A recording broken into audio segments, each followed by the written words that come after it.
Em 2010, eu tive a minha derradeira entrevista com o Brian Wilson. Ele tinha acabado de lançar um disco no qual interpretava, ou melhor, reinterpretava, as canções de George Gershwin, talvez o maior nome da música americana em todos os tempos. E foi um dos momentos mais decepcionantes da minha carreira jornalística, porque toda pergunta que eu fazia, ele simplesmente respondia I love Gershwin. Mr. Wilson, como é que é o repertório desse disco? Como é que o senhor preparou I love Gershwin? Mr. Wilson, como foi recriar as músicas que o senhor fez I love Gershwin? E eu me permitia fazer uma pequena malcriação e falei, mas eu acho que o Cole Porter é melhor. Foi a única maneira que dele sair um pouco do I love Gershwin e falar, você tá brincando mesmo? Eu falei, sim, eu tô brincando. Para quem conhece um pouco do cancioneiro americano, do grande cancioneiro americano, o Gershwin tem uma importância muito maior do que Cole Porter. Essa semana, o Brian Wilson nos deixou e pôs fim a décadas de uma tormenta pessoal, na qual ele dizia que era acometido de vozes que falavam que ele não valia nada e ele tinha que se matar. Tomava remédios pesadíssimos. E toda vez que a gente ou assistia ao vivo, a gente sabia que poderia ser, infelizmente, a última vez. A minha última vez foi numa turnê de reunião dos Beach Boys em 2012, na cidade de Nova Orleans. Mas melhor do que falar sobre as tormentas do Brian Wilson é ressaltar a sua qualidade como um grande compositor.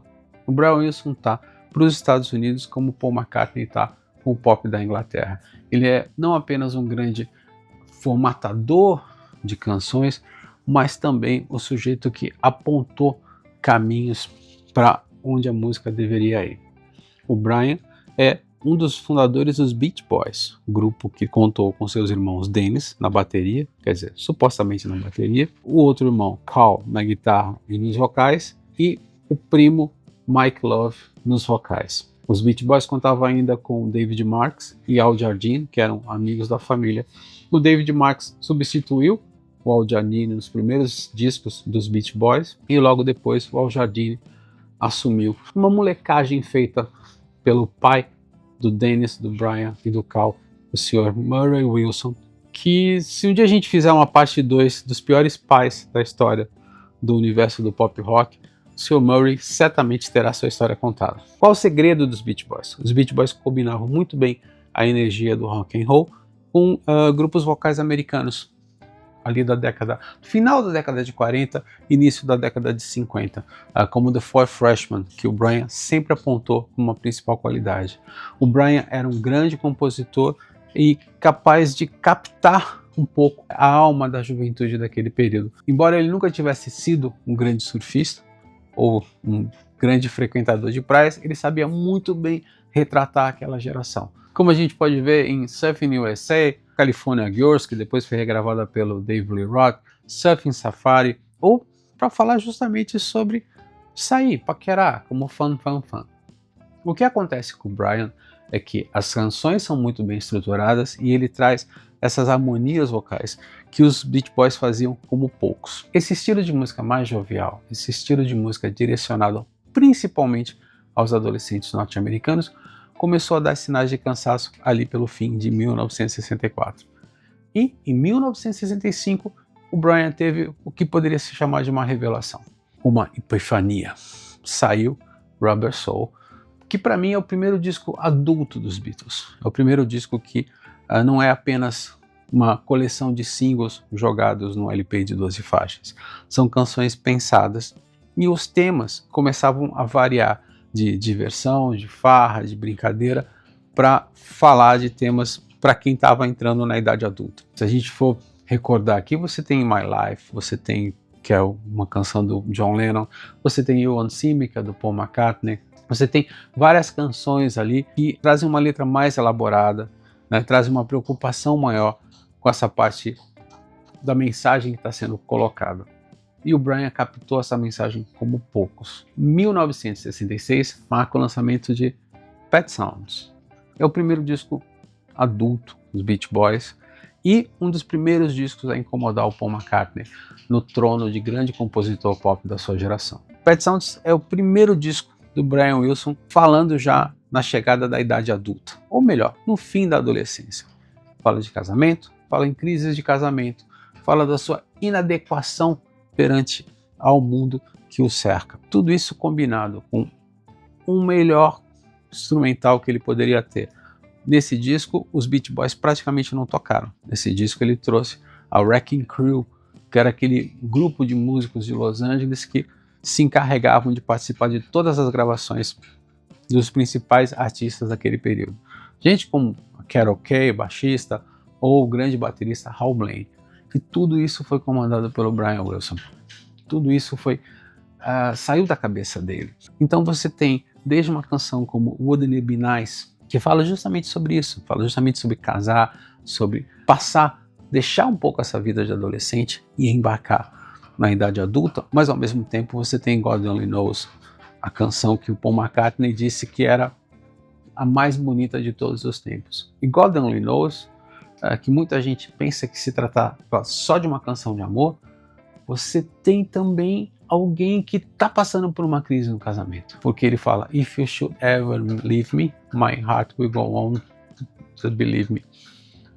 Desculpa, a minha pronúncia nesse dia não é das melhores, eu ainda estou baqueado pela morte do Brian. Algo como assim, se um dia você me deixar, você vai saber que eu vou continuar te amando. Isso não é uma canção simples de amor. Isso é uma canção de alguém que está vendo que provavelmente aquele casamento não é tão maravilhoso quanto se pensa. Outra canção muito triste chama-se Caroline No, que foi baseado na história de que o Brian reviu uma antiga amiga de escola e ela já tinha entrado um pouco nessa fase que o Timothy Leary chamaria de dropout. Ela já estava um pouco perturbada pelo uso excessivo de drogas. Então por isso que ele faz essa canção, esse lamento. Um detalhe muito interessante, se você tiver o prazer de ouvir esse disco, aquela batida seca que você escuta em Caroline No, na verdade ela foi tirada de uma embalagem de sorvete, de uma lata de sorvete, e eles bateram naquilo, o que prova que o Brian tinha esse gosto pela experimentação. Voltando a God Only Knows, toda aquela parte orquestral que foi pensada pelo Brian, para mim, está entre as coisas mais bonitas de todos os tempos. Escuta, tem uma flauta que sai que você não sabe de onde, que me pegou para sempre. Os Beatles ficaram tão afetados com o sucesso de Pet Sounds, com o que o Brian Wilson tinha alcançado em Pet Sounds, que não foi um disco muito bem recebido naquele período, pelo menos em termos de venda, que no dia em que eles escutaram o álbum, o Paul McCartney respondeu com Here, There and Everywhere. E pouco tempo depois, os Beatles fizeram Revolver, que também é um disco marcado por grandes experimentos sonoros. O Brian Wilson estava preparando a resposta dele, que chamaria Smile, que é algo que ia desde um cancioneiro pop até uma ideia de se fazer uma nova sinfonia americana. Muitas influências de Gershwin e Leonard Bernstein, que é o grande maestro da New York Philharmonic, e tudo que cercava a vida dele ali. Mas foi o período em que ele passou as suas maiores dificuldades psiquiátricas. O Brian Wilson teve uma crise nervosa durante um voo que os Beach Boys estavam fazendo e decidiu-se que ele não excursionaria mais com a banda. Ele apenas ficaria fazendo os discos. No entanto, essa questão, que mais tarde descobriu ser esquizofrenia, começou a custar a saúde do Brian. O Brian chegou a colocar o seu piano numa caixa de areia, dessas que as crianças brincavam, porque ele tinha a sensação que só ali ele retomaria a alegria dos tempos de infância e teria inspiração suficiente para compor outras grandes canções. Quando os Beatles lançaram o Sgt. Pepper's, antes que o Brian Wilson pudesse responder a eles com Smile, aí ele se perdeu de vez e passou por um longo período de depressão, onde ganhou peso consideravelmente, abusou de drogas e passou a ser uma figura mais decorativa dos Beach Boys do que propriamente um compositor ativo. Mesmo assim, ele chegou a colaborar com canções belíssimas.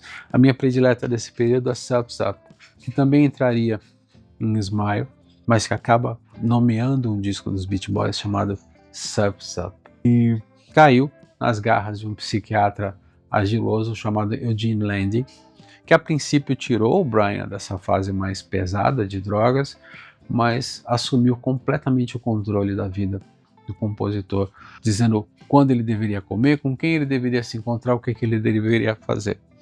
E o passo mais complicado, por assim dizer, do Sr. Landy foi quando sugeriu que o Brian desse a ele a coautoria de várias canções as quais ele estava compondo. O Landy finalmente foi afastado pela família. Desde que o Brian faleceu, eu tenho revisitado a minha coleção dos Beach Boys, com destaque para esse disco aqui, o Holland, de 1900. Eu não vou falar a data que eu sempre erro, e a minha memória já não é mais a mesma. Mas o Holland tem muito do que mais tarde se chamaria de Adult Oriented Rock, ou Soft Rock, ou, como a gente diria, Yacht Rock. E principalmente essa belezinha aqui, que é uma caixa com todas as sessões de gravação do Pet Sounds. Aliás, todas não, as mais importantes. Inclusive uma versão em mono, porque tem esse detalhe, o Brian não escutava do ouvido direito e ele preferia essas mixagens em mono, porque em estéreo ele provavelmente se perderia. Os Beach Boys readmitiriam o Brian algumas vezes, principalmente ali na década de 80, mas sempre foi uma relação muito conturbada, principalmente por causa do Mike Love, o vocalista, que até hoje é o grande nome dos Beach Boys e controla a banda com mão de ferro. Mas eles tiveram um último grande disco, que é esse aqui, That's Why God Made the Radio, que traz aquelas harmonias vocais e os cuidados com os quais o Brian cuidava da carreira dos Beach Boys. O Brian, por seu turno, se uniu, ou pelo menos foi acolhido por uma banda chamada Wondermans, cujo líder, Dario Saranaja, tirou todas as linhas e todas as partituras das grandes canções do Brian. Sugiro que você assista aos DVDs ao vivo dessa formação. Brian Wilson, David Foskell, que fazia a voz mais aguda, os agudos que o Brian não atingia mais, e os Wondermans. E ali eles se preocuparam, eles se esmeraram, melhor dizer, em reproduzir nos mínimos detalhes dos arranjos que o Brian Wilson criou. Vale muito a pena ver. Para quem quer conhecer um pouco mais do Brian Wilson, entender um pouco mais a mente desse gênio, eu recomendo 3 filmes. O primeiro chama-se Love and Mercy, que no Brasil ganhou o título esdrúxulo de Beach Boys, uma história de sucesso. É uma recriação do período do Brian Wilson e principalmente dos problemas que o acometeram, dos fantasmas que o atormentaram ao longo da sua existência.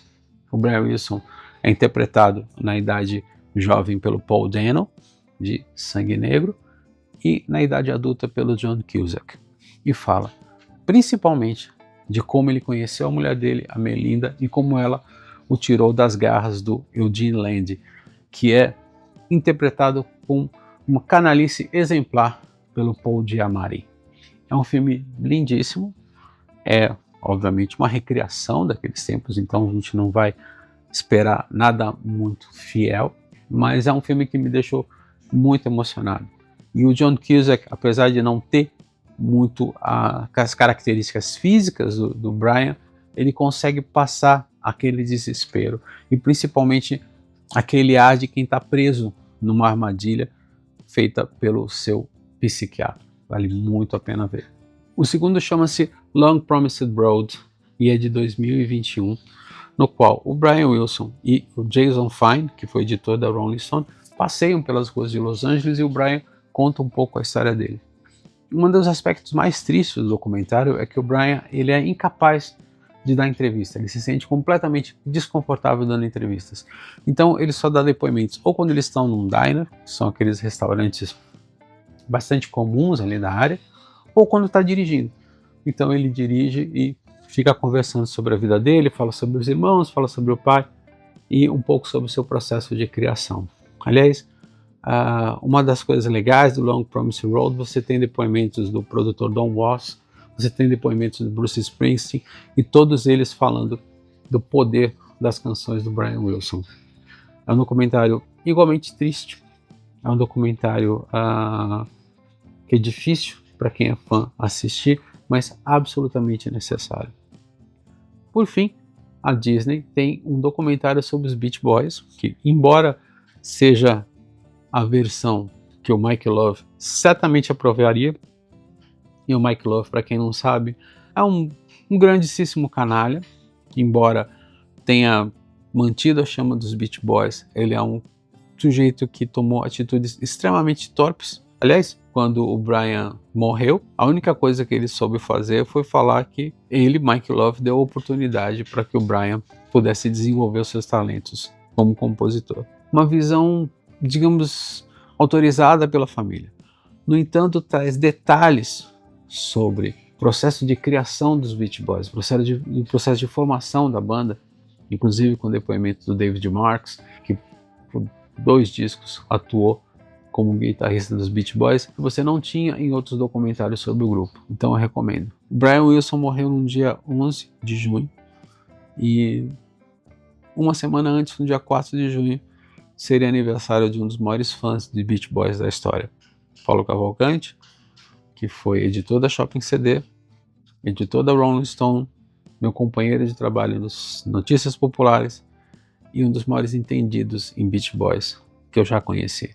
Coube ao Paulo, aliás, a função de me fazer apaixonar pelos Beach Boys. Eu comprei uma coletânea chamada Made in America por recomendação dele e eu pude entender um pouco mais sobre a importância dessa banda. Então, óbvio, esse comentário, esse post ou esse vídeo é dedicado a ele, que é uma pessoa que eu sinto muita falta até nos dias de hoje. Paulo, onde quer que você esteja, mande um abraço no Brian por nós. Se você gostou desse vídeo, comente, curta, compartilhe. Se você não gostou, eu poderia fazer qualquer coisa, mas eu só digo paciência. A música de Brian Wilson não é feita para todos os gostos, apenas para quem tem bom gosto. Ative o sininho para novas notificações e daqui a pouquinho a gente volta a conversar sobre música. Até lá!